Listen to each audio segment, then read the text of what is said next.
والله كان عندي موضوع يؤرقني منذ فترة فوق طاقة البشر، وأخذت ألزم الصلاة على النبي، ووالله فرجه الله بطريقة عجيبة لا تخطر على البال منذ أيام، ودبره بأفضل ممن لو دبرته بنفسي. ووالله إن الصلاة على النبي كنز،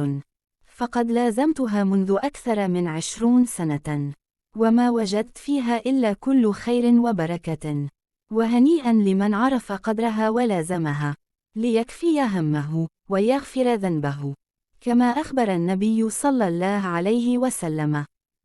قالت سيدة أنها كانت تلتزم بترديد تلك الصيغة الإبراهيمية ل1000 مرة يوميا، وسرعان ما لاحظت تغيير كبير في حياتها، فتحققت لها الكثير من الأماني التي طالما كانت تحلم بها. وأكد كلامها شاب في مقتبل العمر قائلا: عندما قرأت عن فضل الصلاة الإبراهيمية عكفت على ترديدها 3000 مرة يوميا، ومن بعدها بدأت أتعجب من تلك الأمنيات التي تحققت لي حتى قبل أن أفكر بها، وبدأت أنصح من حولي بترديدها. عن فضل ذلك الدعاء ذكر لنا أحد الشيوخ أن الأطباء أخبروه بضرورة الخضوع لإجراء عمليتين جراحيتين، ولكنه كان يعلم فضل الصلاة على الرسول في التخلص من البلاء وزوال الهموم، فظل يرددها حتى أنه بعد إتمام العملية الأولى بشره الطبيب بأنه لن يحتاج أخرى غيرها.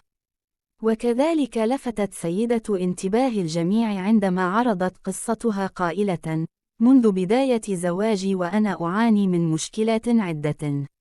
حتى أنني لم أحظى بنوم هادئ، وتحولت حياتي إلى جحيم من شدة البلاء وكثرة الهموم. وبالصدفة استمعت إلى مقطع فيديو يتحدث عن فضل الصلاة على النبي في قضاء الحوائج وتفريج الكروب. التزمت بترديدها حتى كان فمي يتعب من كثرة ذكرها، فكنت أتجاوز آلاف المرات، إلا أنني منذ بداية ترديدها بصدق ومن أعماق قلبي وأنا أنعم بحالة من السكينة والهدوء لم أشهدها من قبل. من المؤكد أن الصلاة على النبي تساعد على تيسير الحال وتعجيل الخير، ومنه تسهيل أمر الزواج إن كان خيرا للفتاة بإذن الله عز وجل، ولكن عليها أن تعلم بأن الله تعالى يخبئ لها الخير فإن تأخر زواجها، ربما لأن الله تعالى يبعدها عن شر وسوء ليمنحها الأفضل في وقت آخر. ومن هنا علينا جميعا أن نلتزم بالصلاة الإبراهيمية حتى يمنحنا المولى عز وجل الفرج ويحقق لنا ما نتمناه في الدنيا إن كان خيرا لنا.